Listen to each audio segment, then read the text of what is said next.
Hey everyone, James Lambert here. You know, I went from knockouts to knowledge, and from headlocks to hugs. I still embrace people, just now in a more positive way. So how you doing? I hope you're really very well. You join me on my walk around this lovely field. My furry friend Mr. Max here as always, my faithful companion.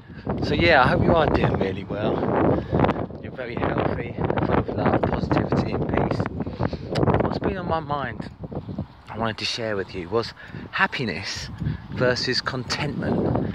And I was thinking, typically when people have spoken to me, both friends and clients, talk about happiness, it's in acquiring new things, and of course they're external to them.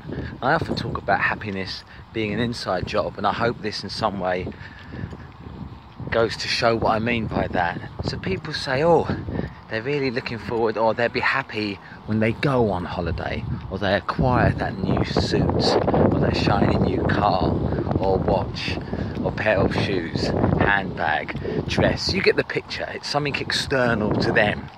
And of course, you know, as with everything I say, look at your own life for the truth of this. If you were looking forward and you were indeed happy to get something, a new car or bike, whatever it may be, indeed you would have been happy for a time. But then typically that honeymoon period wanes and you're left with not just deep dissatisfaction, but sometimes a profound emptiness, because you're like, dang, I thought that would make me happy. I've done it myself. You know, with whether it's a fancy piece of jewellery or a brand new super bike, you think, if I can get that will make me happy.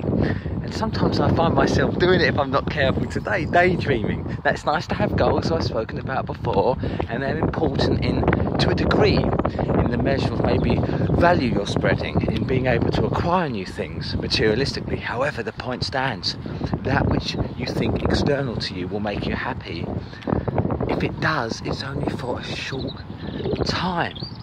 And so that's why I say happiness versus contentment. I think contentment, and that's already with what you have, is a far more valuable state of mind, of being, to develop than mere happiness.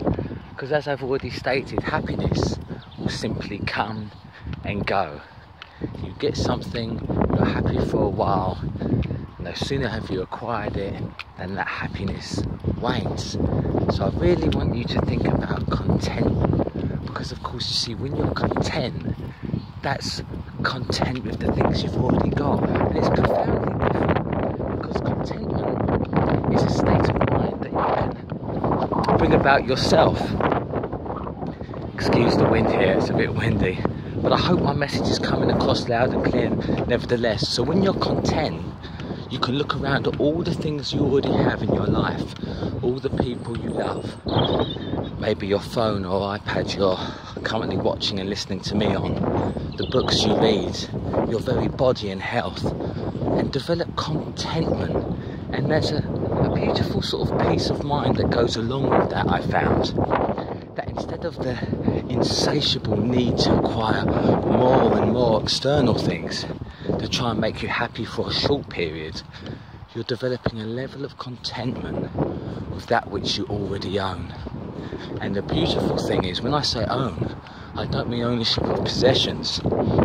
It's your literal essence. I've spoken before to how the cloud... Max! Come on, boy! Max!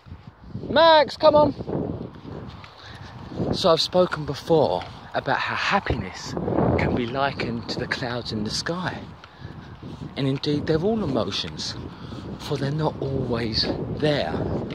Happiness, anger, sadness, they're clouds, they're not you.